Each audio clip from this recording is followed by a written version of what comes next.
अस्सलामुअलैकुम, welcome to समा podcast. मैं हूं आपकी host Minahil Rafiq and I was wondering कि जब भी कभी स्टडी के लिए या करियर अपॉर्चुनिटीज़ के लिए हम कहीं जाने का सोचते हैं मुल्क से बाहर, तो हमारे जहन में पहला ख्याल आता है यूरोपियन कंट्रीज़ का, यूके, यूएसए, कनाडा।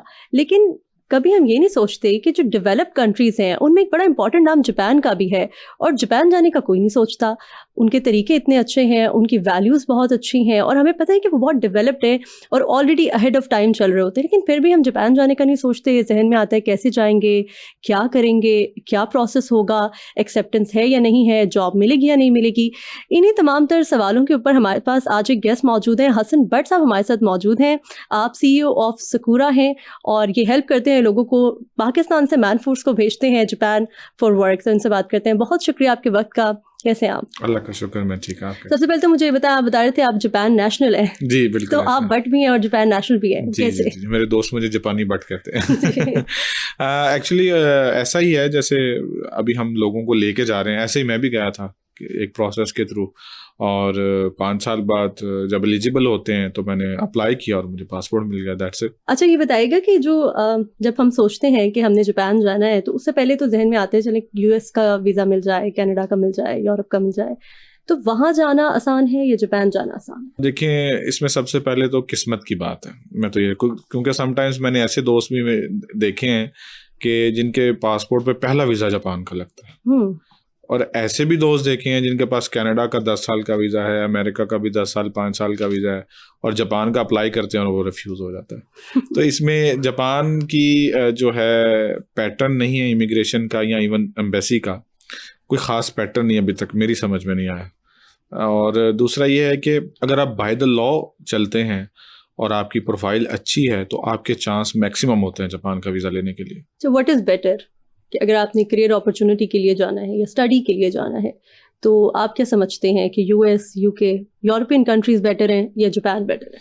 अच्छा, देखिए, अनफॉर्चुनेटली अभी तक मैं UK और US जा तो नहीं सका, लेकिन जो हमें एक थर्ड पार्टी इन्फॉर्मेशन जो होती है वही है, या न्यूज़ से जो इन्फॉर्मेशन मिलती है उस हिसाब से देखें तो मुझे जापान बेस्ट लगता है अगर किसी पाकिस्तानी ने जाना तो। अच्छा। उसमें बहुत सारे एलिमेंट्स हैं। जैसे सबसे पहला एलिमेंट रेसिज्म का है। हम आए दिन जो है ना खबरों में सुनते हैं जी, कभी वो आपको पता वो कनाडा में किलिंग हो गई, और रूटीन में जो हमारे जानने वाले भी जाते हैं वहाँ पे भी ये इश्यूज आते हैं कि आपको आपके कलर की बेस पे जी एशियंस कह के आपको वहाँ से भगाने की कोशिश की जाती है। मैं 8 साल हो गए हैं जापान में, मुझे 9वां साल चल रहा है, आज तक ऐसा नहीं हुआ। पाकिस्तानियों को पसंद करते हो? मतलब उसमें कोई ऐसा नहीं है कि पाकिस्तानियों को पसंद करते हैं या इंडियंस को पसंद करते हैं। वो कहते हैं हम सब इंसान हैं तो सब एक जैसे हैं। उसूलों वाले जो तंग करता है उसको वो बुरा समझते हैं, और जो ठीक चलता है उसको वो अच्छा समझते हैं। वीज़ा प्रोसेस में कितना अरसा लग जाता है? देखिए, वीज़ा डिपेंड करता है कि आप किस कैटेगरी पे जा रहे हैं। वीज़ा प्रोसेस में ज़्यादा टाइम नहीं लगता, उसकी जो तैयारी होती है उसके लिए ज़्यादा टाइम लगता है। जैसे कैटेगरीज क्या है? कैटेगरीज में डिफरेंट, जैसे हम तकरीबन 4 कैटेगरीज में डील करते हैं, जिसमें सबसे पहले इंटर्नशिप्स होती हैं। हम अपने जो यूनिवर्सिटी स्टूडेंट्स हैं इनको एक अपॉर्चुनिटी देते हैं कि ये अपना फाइनल ईयर वहाँ जाके कंप्लीट करें। इनको एक्सपोजर भी मिलता है और इन फ्यूचर के लिए वही कंपनी इनको जॉब भी ऑफर कर देती है। फिर ब्लू कॉलर्स जॉब आती हैं, उसमें सेमी स्किल्ड और स्किल्ड दोनों हैं, वो भी हम बच्चों को ऑफर करते हैं। फिर एक बड़ी जो इंटरेस्टिंग कैटेगरी है वो लैंग्वेज टीचर्स की है, इंग्लिश लैंग्वेज टीचर। वो स्कूल में, जापानीज स्कूल्स में बच्चों को इंग्लिश सिखाते हैं। अच्छा, वहाँ पे इंग्लिश चलती है, इंटरनेशनल लैंग्वेज है वैसे तो, लेकिन नहीं, जापान में बहुत ज़्यादा नहीं चलती। वो बच्चों को बहुत कोशिश कर रहे हैं सिखाने की, लेकिन अभी तक वो वहाँ पे बोली ही नहीं जाती। बोली बेसिकली प्रैक्टिस नहीं होती ना, इसलिए वो जितना मर्जी सीख ले उन्हें आती नहीं है। अच्छा। हाँ जी, प्रैक्टिस नहीं, नॉर्मल जिंदगी में प्रैक्टिस नहीं की जाती। जापानीज में डील करते हैं? बिल्कुल जापानीज में। आप उनसे इंग्लिश में सवाल करें, वो समझ भी लेते हैं इंग्लिश में, लेकिन जवाब आपको जापानीज में देंगे। अच्छा। अच्छा, ये बताइएगा कि ज़्यादातर जो वीज़े हैं अगर वो जारी किए जा रहे हैं आप इस वक्त, जैसा कि आप बता रहे थे कि जापान जाते हैं लोग, पहले इतना रुझान नहीं था, पहले वो भी एक्सेप्ट शायद कम ही करते थे, क्या नहीं? बेसिकली थोड़ा सा ना कल्चरली डिफरेंस है, और वैसे भी डिस्टेंस है हमारा बहुत ज़्यादा जापान के साथ। हमारे अबाव ज़्यादातर गए हैं, देखें अमेरिका, UK, कनाडा या और यूरोप के दूसरे कंट्रीज में। जापान में बहुत कम लोग हैं। इसका अंदाज़ा आप यहाँ से लगाएं कि अभी मैं जब पाकिस्तान आ रहा था तो मैंने खबरों में सुना कि 35,000 जो बैगर्स हैं वो सऊदीया ने वापस भेजे हैं पाकिस्तान में। तो जापान में जो पाकिस्तानी है वो टोटल 26-27 हज़ार है। अच्छा। हाँ जी, यानी कि उससे ज्यादा बैगर्स चले जाते हैं सऊदीया में। तो ये जो फिगर है ये बड़ा उसमें है, मिनिमम है। और दूसरा इसमें ये है कि हम अनफॉर्चुनेटली जो पाकिस्तानी वहाँ पे हैं उन्होंने ना सोसाइटी में बहुत ज़्यादा कंट्रीब्यूट उस तरीके से नहीं किया, और उसकी वजह लैंग्वेज बैरियर है। बहुत सारे हमारे पाकिस्तानी भाई हैं जो लैंग्वेज बोल लेते हैं, समझ लेते हैं, लेकिन लिखना पढ़ना नहीं आता। अभी जैसे आपने बात की नेशनैलिटी की, तो उसमें भी सबसे बड़ी हर्डल यही है। आपके बाकी सब चीजें क्राइटेरिया पूरा है, सिर्फ आपको जापानीज लिखनी पढ़नी नहीं आती तो आपको नेशनैलिटी नहीं देखने में भी बड़ी मुश्किल सी लगती है जापानीज। इंटरेस्टिंग है बहुत ज्यादा। अच्छा। हाँ जी, हमने कोशिश की है, हम जो इंस्टीट्यूट अभी यहाँ पे बनाया है हमने 1 दिसंबर से उसको स्टार्ट करेंगे। अच्छा। और हमने पहली बार पाकिस्तान में अपना करिकुलम डिजाइन किया है, और उर्दू इंग्लिश दोनों बेस्ड करिकुलम डिजाइन किया है। और इंटरैक्टिव लर्निंग बेसिकली बच्चों के लिए बनाई गई है कि वो बड़ा हो छोटा हो जैसा भी बंदा हो उसको सीखने में आसानी और इंटरेस्टिंग बनाया। चाइनीज सीखते हैं ऐसे वो जापानीज भी आप सीख सकते हैं। जी, जापानीज भी सीखेंगे। और हमें बड़ा उम्मीद है कि जिस लेवल की एक ब्लू कॉलर जॉब के बंदे को सीखनी चाहिए वो 6 महीने में सीख लेगा। अच्छा, 6 महीने में? हाँ जी। अच्छा, ये बताइएगा कि टूरिस्ट वीजा पे वहां पर लोग जाते हैं घूमने फिरने के लिए, कुछ जाते भी हैं, लेकिन ये कि इतना ज्यादा प्रोमोटेड नहीं है जापान का टूरिज्म, या फिर है? आजकल बहुत ज्यादा जो लोग वाकई टूरिज्म का शौक रखते हैं। अच्छा। हम प्रमोट भी कर रहे हैं लोगों को कि आप जरूर जापान आए। इस वक्त तो जो डिफरेंट कंट्रीज घूमते हैं वो कहते हैं कि यूके यूरोप से सस्ता पड़ता है जापान। अच्छा। हाँ जी, बहुत। और हमें भी यही लगता है कि सस्ता है जापान। लेकिन जो जैसे आपने बताया कि एक माइंडसेट बन चुका है कि वो तो वीजा नहीं देते, वो तो वीजा नहीं देते, तो इसलिए अप्लाई करने की रेशियो ही बहुत कम है। अच्छा, ये बताइएगा कि अखराजात क्या आते हैं, कितना खर्चा आ जाता है अगर आप घूमने जा रहे हैं या फिर आप स्टडी के लिए जा रहे हैं, अगर आप जॉब के लिए जा रहे हैं, तो ये अलग अलग कैटेगरीज में कितना कितना खर्चा आ जाता है? देखिए, घूमने का तो आप उस पर कोई कर नहीं सकते कि 3.5 लाख की टिकट है, उसके बाद आप 1 लाख वाले होटल में ठहरते हैं, 10 लाख वाले में ठहरते हैं, आपकी मर्जी, आपका टेस्ट है। ठीक है, तो इस पे तो कोई लिमिट नहीं है। लेकिन अगर आप स्टडी पे आ जाएं तो बच्चे यहाँ से पहले बेसिकली लैंग्वेज स्टडी के लिए जाते हैं। वो पहले साल या 2 साल के लैंग्वेज कोर्स में अपना एडमिशन लेते हैं। उसके बाद उन्होंने आगे किसी प्रोफेशनल स्कूल में जाना है, किसी यूनिवर्सिटी में जाना है, तो फिर उस तरफ मूव करते हैं। तो उसका तकरीबन इस वक्त पाकिस्तान से मिनिमम, जो मैं तो उसमें डील नहीं करता हूँ स्टूडेंट में, लेकिन जो मिनिमम लोग मुझे जो पता चला है, जो मेरी नॉलेज में है, वो तकरीबन 27-28 लाख से लेकर 35 लाख तक चार्ज करते हैं। अच्छा। ये इसमें पहले साल की ट्यूशन और हॉस्टल की फीस होती है और बाकी सारे ओवरऑल चार्जेस। ये स्टूडेंट्स के लिए? ये स्टूडेंट्स के लिए। और जो वर्क फोर्स जाती है? वर्क फोर्स के लिए हमने जैसे कि डिफरेंट कैटेगरीज हैं, ये 4 लाख से शुरू होकर 15 लाख तक जाती है। अच्छा। हाँ जी, इसमें टोटली वो चीजें जो इसकी टिकट भी शामिल है, इसकी पूरे साल की ट्रेनिंग भी शामिल है, ये हम डील करते हैं इसको। और पूरे साल के लिए समझे हमने बच्चा गोद लिया होता है। अच्छा। उसको पूरा जापान के एनवायरनमेंट के मुताबिक ढाल के यहाँ से भेजते हैं। कल्चरल ट्रेनिंग भी करते हैं? कल्चरल ट्रेनिंग भी करते हैं। बताया जाता है लोगों को कि आपने ग्रेटिंग्स कैसे करनी है वहाँ पे। अब यहाँ तक तो आज हम एक नया टॉपिक पे डिस्कशन कर रहे थे कि अभी हमारा जो रिसेंट बैच गया उसमें एक लड़की को साइकिल चलानी नहीं आ रही। अच्छा। और उसकी कंपनी से डिस्टेंस तकरीबन काफी ज्यादा है, तो वो 2 घंटे पहले घर से निकल रही है ताकि मैं टाइम से पहुंच सकूं। तो अब हम ये सोच रहे हैं कि अगला जो हमारा टारगेट है, हम लड़कियों को जो पूछ लें और जिनको नहीं आती यहाँ से साइकिल भी सिखा के भेजें। अच्छा, साइकिल भी अब आप सिखाएंगे? कोशिश करेंगे। अच्छा, ये बताइएगा कल्चरल डिफरेंस है काफी ज्यादा है जापान के साथ पाकिस्तान के? बिल्कुल नहीं है जी। उनके हमारे यहाँ पे जैसे बुजुर्गों की इज्जत की जाती है, वैल्यूज तो सेम ही है। बिल्कुल सेम है। वैसे आदात भी है इतनी सेम है, मतलब खाना पीना थोड़ा सा डिफरेंट, ऑब्वियसली वो सी फूड बहुत ज्यादा खाते हैं, हम कम खाते हैं उस हिसाब से। और थोड़ा सा वो हराम वाला एलिमेंट है, वो पोर्क भी खाते हैं। ये बड़ा कहा जाता है कि क्योंकि खाने पीने की हलाल अशिया नहीं मिलती तो लोग अब नहीं। वैसे जापान में बहुत ज्यादा आसानी हो गई है। अच्छा, हमारे पाकिस्तानी, बांग्लादेशी, इवन नेपाली, इन सब ने ना हलाल फूड बनाने शुरू कर दिए वहाँ पे। अच्छा। तो आपको जगह जगह अवेलेबिलिटी हो जाती है, अब इतना बड़ा इशू नहीं। और जहाँ पे अवेलेबिलिटी नहीं है वहाँ पे वो बाय पोस्ट आपको डिलीवरी के थ्रू भिजवा देते हैं। जो वर्क फोर्स आप यहाँ से वहाँ पर भेजते हैं, ये कौन सी categories? Engineers, doctors, blue collar job, या फिर लेबर वीजा पे भी जाते हैं लोग?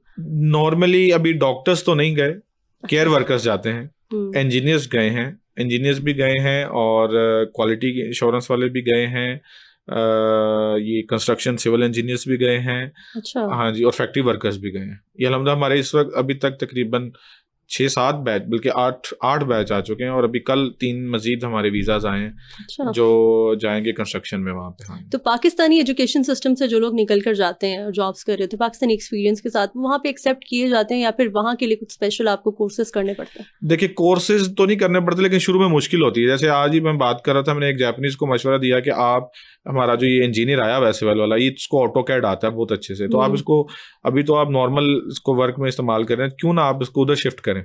तो उन्होंने इस महीने से 15 दिन में उससे शिफ्ट किया वहाँ पे 15 तारीख से। तो वो मुझे उनकी कॉल आई हुई थी कि वी आर वेरी एक्साइटेड कि ये बच्चा बड़ी जल्दी पिक कर रहा है। मतलब ऑब्वियसली बेसिक्स तो सेम है पूरी दुनिया में, थोड़ा बहुत सॉफ्टवेयर में चेंजेस है, उसने 10-15 दिन में माशाल्लाह पिक कर ली।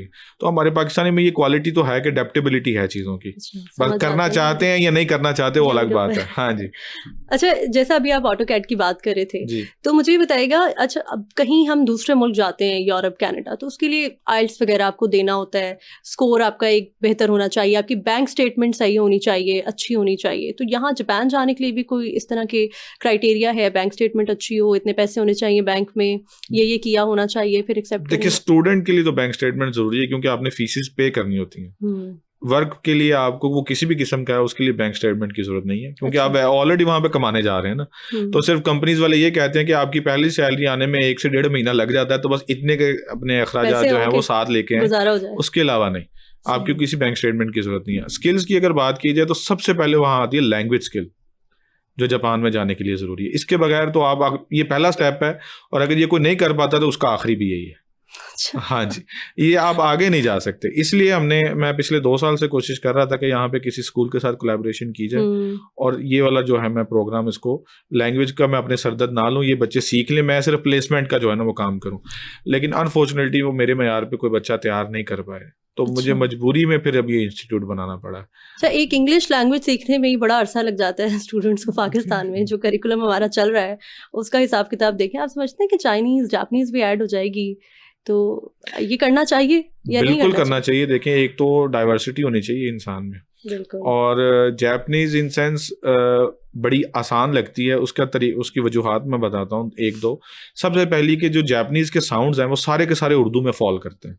अच्छा, कोई भी नया साउंड नहीं है जब जापानीज का। दूसरी चीज के जो जापानीज में सेंटेंस फॉर्मेशन है ना वो एज इट इज जैसे उर्दू में होती है। जहाँ पे उर्दू में वर्ब यूज किया जाता है, जहाँ पे नाउन यूज किया जाता है, बिल्कुल ऐसे डिट्टो वैसी है। हालांकि इंग्लिश में अगर आप देखेंगे तो उलट है, उर्दू और इंग्लिश जो है। तो Japanese as it is Urdu, और लिखी भी वैसे जाती है, राइट से लेफ्ट जैसे उर्दू लिखी जाती है। जैसे कोई मिलता जुलता जुमला आप बताएं, बोल के दिखाएं। साउंड मिलते जुलते नहीं है, मतलब साउंड्स वही है लेकिन बिल्कुल एग्जैक्ट वर्ड नहीं है। हाँ जी, एग्जैक्ट वर्ड नहीं है। जैसे आ है, ई है, हमारे यहाँ पे भी यूज होता है, साउंड्स है, आ ई उ, जैसे वोवल्स होते हैं ऐसे ही जापानीज में भी। अच्छा, हाँ जी। जैसे आप अगर समझ लें आका है, आका हम वैसे तो हम आका उसके लिए आप सल्लल्लाहु अलैहि वसल्लम के लिए भी यूज करते हैं, जापानीज में आका रेड को कहते हैं। अच्छा, इट्स रेड। हाँ जी, तो इस तरह डिफरेंट वर्ड्स हैं लेकिन साउंड्स वैसे ही हैं। हाँ जी। अच्छा, कोई एक स्टेटमेंट में सुनना चाहूंगी आप? कोई एक स्टेटमेंट में चले मैं आपको बता देता हूँ। क्यों इसको इस तरह कहते हैं कि आपने मुझे यहाँ पे बुलाया उसके लिए शुक्रिया। मैं आपको जापानीज में बताना, क्यों शो होता है इश्तिदाई तैयारी का तो गोज़ाइमाशिता। ये होता है कि आपने मुझे यहाँ पे इनवाइट किया, इसके लिए शुक्रिया। उर्दू के करीब था लेकिन समझ कुछ नहीं आया। वो मैंने बोल भी स्पीड में दिया ना शायद, इसलिए भी आपको स्लो अगर आप बोले। गोशो होता इश्ते इतादाईते आरिगातो गोज़ाइमाशिता। आप नेशनल है ना वहाँ के, इसलिए आपको शायद लगता है कि देखिए ये आपने बिल्कुल एक प्रोग्राम के दौरान और इतनी सारी चीजें आपके दिमाग में मेरे में चल रही हैं, उसमें आप पूछेंगी तो ऑब्वियसली आपको बिल्कुल अजनबी, और पहली बार में अजनबी ही लगती है। मैंने भी जब सीखी थी तो मुझे लगा था कि ये पता नहीं मैं कर भी पाऊंगा कि नहीं, लेकिन जब आपकी मजबूरी, आपको पता कि एक अच्छी अपॉर्चुनिटी आपका वेट कर रही है और आप अगर उस मजबूरी में साथ थोड़ा सा इंटरेस्ट अगर पैदा कर लें। इस लैंग्वेज में भी, जापानीज लैंग्वेज में भी जो आपका एक्सेंट होता है उसका डिफरेंस आता है जैसे इंग्लिश में आता है? एक्सेंट बड़ा इंपॉर्टेंट है, इंटोनेशन हम जिसे कहते हैं ये बहुत इंपॉर्टेंट है। इसमें डिफरेंस इतना है कि समटाइम्स आपको जो डायलेक्ट जिसे हम कहते हैं इंग्लिश में भी, तो कुछ पहाड़ी इलाके ऐसे हैं जापान के, वो बोल जापानीज रहे होते हैं लेकिन जापान में भी टीवी पे नीचे उनके सबटाइटल्स चल रहे होते हैं। अच्छा। हाँ जी, वो समझ नहीं आती। यानी कि जापानीज को भी समझ accents होते हैं। हाँ, डिफरेंट एक्सेंट्स है। लैंग्वेज एक ही है, डिफरेंट नहीं है। जैसे इंग्लिश, अब यूके में जब हम पढ़ते थे हमें बताया था कि सिर्फ यूके में इंग्लिश के 52 डिफरेंट एक्सेंट्स यूज किए जाते हैं, डायलेक्ट्स यूज किए जाते हैं। तो जापान में इतने ज्यादा नहीं है, लेकिन हर एक जगह का एक अपना वो झलक होती है उसमें। अच्छा, फीसिस की अगर हम बात करें तो एक सेमेस्टर की फीस जापान में एवरेज कितनी होती है? यूनिवर्सिटी की बात कर रही हैं? यूनिवर्सिटी में? हाँ, यूनिवर्सिटी में तो फीसिस आपके कोर्स पर डिपेंड करती है। अगर इंग्लिश पढ़ रहे हैं तो काफी ज्यादा है। अच्छा। हाँ जी, काफी ज्यादा है। और खासतौर पे एमबीबीएस बहुत महंगा है। अच्छा। बहुत महंगा है, इसलिए एमबीबीएस के लिए वो एक अच्छी डेस्टिनेशन नहीं है, मैं कहूँगा उसे। इंजीनियरिंग यूनिवर्सिटीज़ बहुत अच्छी भी हैं और इकोनॉमिकल भी हैं, आप पढ़ सकते हैं वहाँ पे जाके। मतलब आपको तकरीबन 10-12 लाख 13 लाख के करीब आपको पर सेमेस्टर फीस मिल जाती है। हाँ। और जब यहाँ से डिग्री खत्म करने के बाद आप एज ए फ्रेशर वहाँ पर जाते हैं तो आपको कौन कौन से डिपार्टमेंट्स में जॉब्स मिल सकती हैं? ब्लू कॉलर जॉब्स की आप बात करे थे, उसका कोई खास क्राइटेरिया होता है कि अगर आपने ब्लू कॉलर जॉब करनी है, आप एज ए लेबर काम नहीं करना चाह रहे, जी, तो क्या होना चाहिए आपके पास? देखिए, जापान में ना आपकी तरक्की जो होती है ना, वो आपकी परफॉर्मेंस बेस होती है। अच्छा। ऐसा नहीं है कि आपने पीएचडी की और आपको फौरी जाके एक मैनेजर की सीट पर बिठा दिया जाए। ऐसा बिल्कुल नहीं। जो भी वहाँ पे मैनेजर लेवल पे जाते हैं वो बिल्कुल फ्लोर से स्टार्ट करते हैं और उन्हें काम का पता होता है और वो अपने टाइम के साथ साथ ऊपर जाते हैं। जैसे जापान इसकी बहुत बड़ी एग्जांपल है कि टोयोटा का जो एक नॉर्मल वर्कर था वो आज टोयोटा की एक फैक्ट्री का हेड है। अच्छा। मतलब मैं उस दिन देख रहा था, उसकी स्पीच सुन रहा था, वो कह रहा था, लोगों को मोटिवेट कर रहा था कि अगर मैं एक नॉर्मल मशीन ऑपरेटर और वर्कर से चल के एक पूरी, मतलब टोयोटा की फैक्ट्री के हेड होने का मतलब है मतलब ठीक ठाक। exactly. और वो फैक्ट्री हमारी जो पाकिस्तान में टोयोटा बनती है इससे कुछ मेरे ख्याल से 10 गुना बड़ी होगी जापान में, बेहतर भी होगी। हाँ जी, बेहतर भी होगी। तो उसका सिस्टम भी वैसा होगा, तो वो आपके पास तरक्की के चांस होते हैं, लेकिन with the passage of time. ऐसा नहीं है कि मैं बड़ा इंटेलिजेंट हूँ और मैंने पीएचडी 3-4 करके रखी है, हाँ जी, और मुझे आप जल्दी से मैनेजर बना दे, ऐसा नहीं होता। अच्छा। तो आपको with the passage of time इंशाल्लाह तरक्की भी मिलती है, एक्सपीरियंस के बाद ही आपको एक प्रॉपर सीट मिलती है। अच्छा, ये बताइएगा कि एक एवरेज इंसान जो वहाँ जाके रह रहा है, एक मिडिल क्लास लेवल पर जो रह रहा है और अपने खर्चे पूरे कर रहे हैं, उसकी अगर पाकिस्तान की बात करें तो पाकिस्तानी वहाँ कितनी आमदन जो है वो उनकी हो जाती है वहाँ पर जॉब के बाद? जॉब के बाद देखिए, मैं उनकी बताता हूँ ज़्यादा इजी करके, जिनको हम लेके जाते हैं जी, जो वर्कर के वीज़ा के यहाँ से जाते हैं, उनकी जो मिनिमम सैलरी है वो 3 लाख समथिंग से स्टार्ट, 3,10,20 हज़ार से स्टार्ट होती है। अच्छा। हाँ जी, और इसमें से आप समझ पाकिस्तानी रुपीस में, और इसमें अलाउंसेज अभी नहीं ऐड है, इसमें ओवर टाइम ऐड नहीं है। बहुत सारे अलाउंसेज होते हैं, जैसे अभी एक कंपनी ने कहा जी कि हम अगर वो 10 किलोमीटर की रेंज में रहते हैं तो हम इतने पैसे उनको ट्रांसपोर्टेशन के, हाँ जी, देंगे। हालांकि जाना उन्होंने साइकिल पे है, लेकिन वो कह रहे हैं हम देंगे। फिर जैसे वो लेट नाइट काम करवाते हैं, अगर आप ओवर टाइम हो तो वो 25% ऐड कर देते हैं आपकी बेसिक सैलरी में। अगर आप लेट नाइट चाहते हो तो 35% ऐड कर देते हैं। तो इस तरह के अलाउंसेस काफ़ी होते हैं। जैसे कि हमने अभी, मैं थोड़े दिन पहले एक जो हमारे इंटर्नीज वहाँ पे गए, उनकी सैलरी स्लिप देख रहा था, तो हमारा वादा था उनके साथ कि आपको वहाँ पे सैलरी के तौर पे, उसमें इंटर्नशिप में प्रोग्राम में ऐसा होता है कि आपका रहना, रेंट यानी कि और यूटिलिटी सब कंपनी के उस पे होता है, आपने सिर्फ सैलरी लेनी है। अच्छा, वैसे वहाँ पर लिविंग एक्सपेंस क्या आता है जब आप वहाँ पे रह रहे हैं? तो जाहिर है अपने खर्चे निकाल के ही आप कोई रेमिटेंस भेजेंगे ना? जी जी। तो वहाँ पर लिविंग एक्सपेंस देखिए, उसमें ये ऐसा ही जैसे मैंने बताया कि अगर वो 3,10,20 हज़ार कमाता है तो आप समझ लें कि वो 1.5-1 लाख बड़े आराम से सेव कर लेता है, उसके अलावा वो रेंट वगैरह सब कुछ दे के। हाँ जी। तो फैमिली को बुला सकते हो उधर? फैमिली में डिफरेंट है, अगर तो वो हाई स्किल्ड वीजा पे हैं, जिसको हम इंजीनियर्स जैसे जाते हैं, वो तो फौरी बुला सकते हैं। अच्छा। और जो ये वर्क वीजा, जिसको हम आम कह लें कि लेबर वीजा पे जाते हैं, इनको टाइम लगता है। ये अगर एक कैटेगरी में 8 साल बाद, दूसरी कैटेगरी में 5 साल बाद। तो ये कैटेगरीज किस लिहाज से तय होती हैं? ये तय होती है कि आप यहाँ से एक TITP है, जैसे टेक्निकल इंटर्न ट्रेनिंग प्रोग्राम कहते हैं हम इसको, अगर ये उस पे गए हैं तो 8 साल बाद। और अगर स्पेसिफाइड स्किल्ड वर्कर के वीजा पे गए हैं तो 5 साल बाद। 5 साल के बाद आप अपनी फैमिली को बुला सकते हैं। और इसमें कौन कौन आते हैं? पेरेंट्स? नहीं, फैमिली में सिर्फ बीवी बच्चे होते हैं, इंटरनेशनल रूल है। हाँ जी। अच्छा, वहाँ पे मैंने सुना है कि जितने बच्चे होते हैं पैसे देती है गवर्नमेंट। हाँ जी, बिल्कुल पैसे मिलते हैं, और तीसरे बच्चे पे पैसे डबल भी हो जाते हैं। अच्छा। हाँ जी। और तो इसकी क्या वजह है? वो बेसिकली चाइल्ड, उनके अपने बच्चे कम है ना, नेगेटिव पॉपुलेशन है, तो वो कहते हैं कि आप इसको, और बूढ़े ज्यादा है जापान में? बूढ़े ज्यादा हैं, हर जो तीसरा जापानीज है वो 80 साल से ऊपर है। अच्छा। और उनकी एवरेज एज जो हमारी अभी इस वक्त 21 पे है, शायद वो 45 पे है। अच्छा। हाँ जी, बहुत ज्यादा, हम बहुत कम है वहाँ पे। इसलिए जितने ज्यादा बच्चे कितने पैसे मिलते हैं? देखिए 3 साल तक जो बच्चा है उसके लिए वो आपको 15,000 येन यानी कि इस वक्त पाकिस्तानी 30,000 रुपए एक बच्चे के पर मंथ देते हैं। अच्छा। और जब तीसरा बच्चा आपका हो जाता है तो ये जो है ना वो डबल हो जाते हैं, यानी कि वो तीसरे बच्चे के आपको 60,000 रुपीज पर मंथ मिलेंगे। सही। अच्छा, ये चाइना, जापान और कोरियंस ये लोग एक जैसे लगते हैं जी। तो कोई फर्क है इनके अंदर? क्योंकि आप तो वहाँ रहते भी हैं, जाहिर है कि आपको लगता होगा कि डिफरेंस है। क्या डिफरेंस है, हमें क्यों नहीं समझ आता ये डिफरेंस? देखिए ये डिफरेंस ऐसे ही है कि जैसे एक जापानी को ये नहीं पता चलता कि पाकिस्तानी और इंडियन में क्या फ़र्क है। ठीक है। लेकिन जैसे जैसे आप रहते हैं वहाँ पे, जब जिस तरह पाकिस्तानी, बहुत सारे जापानीज जो इन लोगों में रहते हैं, यानी कि उसके बाद इंडियंस भी बहुत सारे उसके साथ हैं, जापानीज भी बहुत सारे हैं, तो उनको आहिस्ता आहिस्ता समझ आनी शुरू हो जाती है। जैसे कि मैं अगर कोई मेरे साथ कोरियन या कोई चाइनीज बात कर रहा है तो उसके लैंग्वेज एक्सेंट से पकड़ लेता हूँ कि ये जापानीज है कि नहीं है। अच्छा। हाँ जी। या फिर इनके चेहरे से भी डिफरेंस, चाइनीज समटाइम्स नहीं पकड़े जाते, बिल्कुल नहीं पकड़े, क्योंकि समटाइम उनकी जापानीज बहुत अच्छी होती है।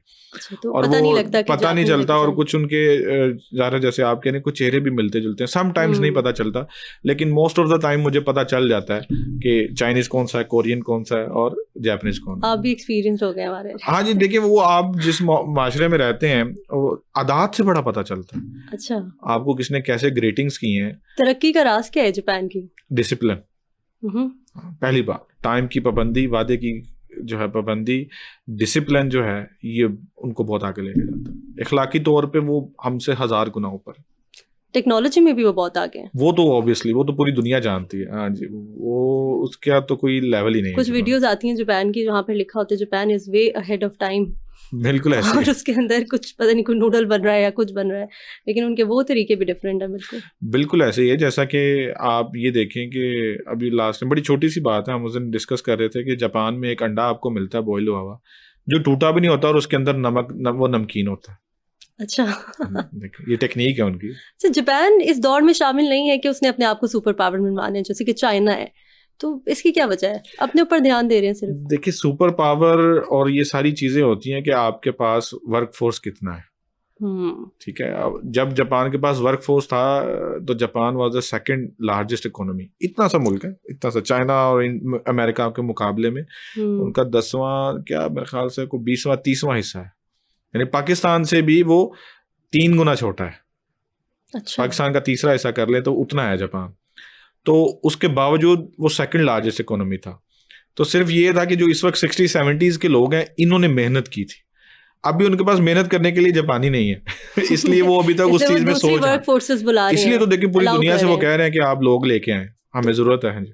कल्चरल डिफरेंसेस आते हैं काफ़ी ज़्यादा। अब जैसे वैल्यूज़ तो सेम है, अभी आप बात कर रहे थे कल्चरल डिफरेंसेस की भी।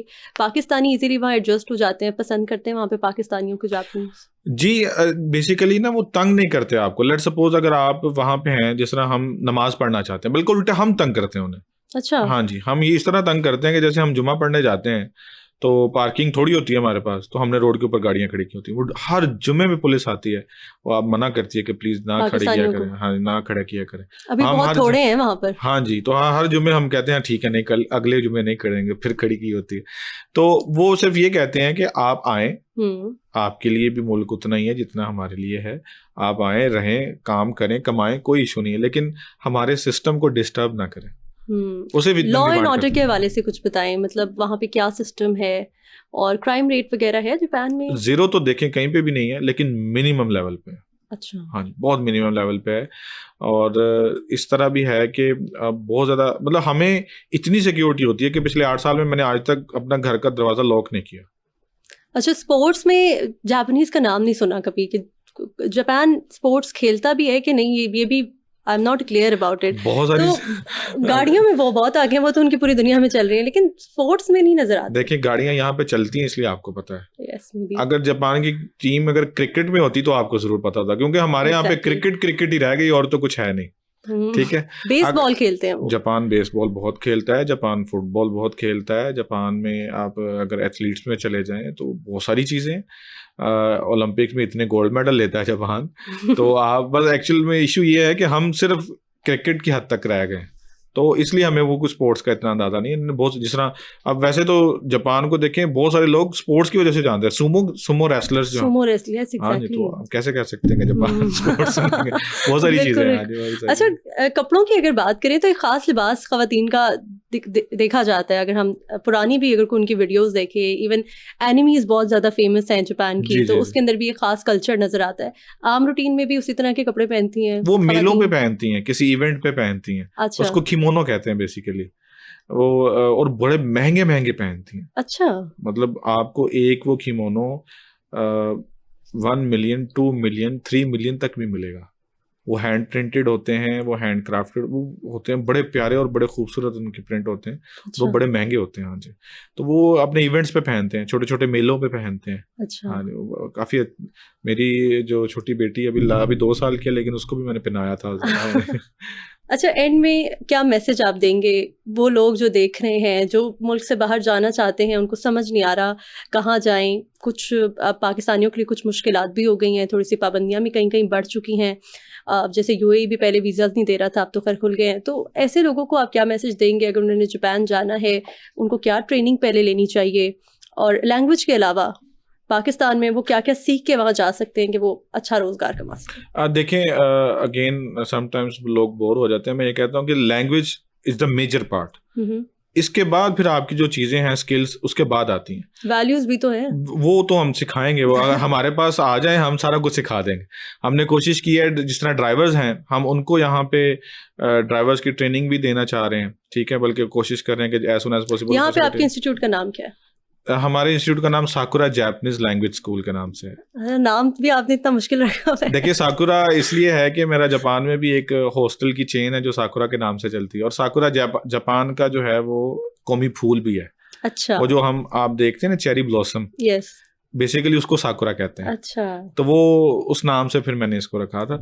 तो वो एक जापान का टच भी होना चाहिए अगर हम जापान का काम करते हैं, क्योंकि हम सिर्फ जापान का ही काम करते हैं, मैं किसी और मेरे कंट्री में नहीं करता। तो जापानीज सीखें, स्किल्स आपके पास हैं तो बहुत अच्छी बात है, नहीं तो जापानीज सीखते सीखते भी आप स्किल्स जो है ना वो अपना कोर्स कर सकते हैं। क्योंकि आप में से भी जिसने जापान जाना है वो साकुरा से राब्ता करें। हाँ जी, जरूर। साकुरा आपको ट्रेन करके भेजेगा जापान। बिल्कुल, इंशाल्लाह हम पूरा पैकेज देते हैं और ये एश्योर करते हैं कि जो बच्चा हमारे पास आए वो उसकी जो डेस्टिनेशन है वो जापान ही हो। सही। Thank you so much for your time. बड़ी बेनिफिशियल गुफ्तगू थी और बहुत कुछ मुझे भी पता लगा जापान के बारे में। Thank you so much for your time. Viewers, इसी के साथ आज का पॉडकास्ट यही खत्म होता है। See you in the next one. अल्लाह हाफिज।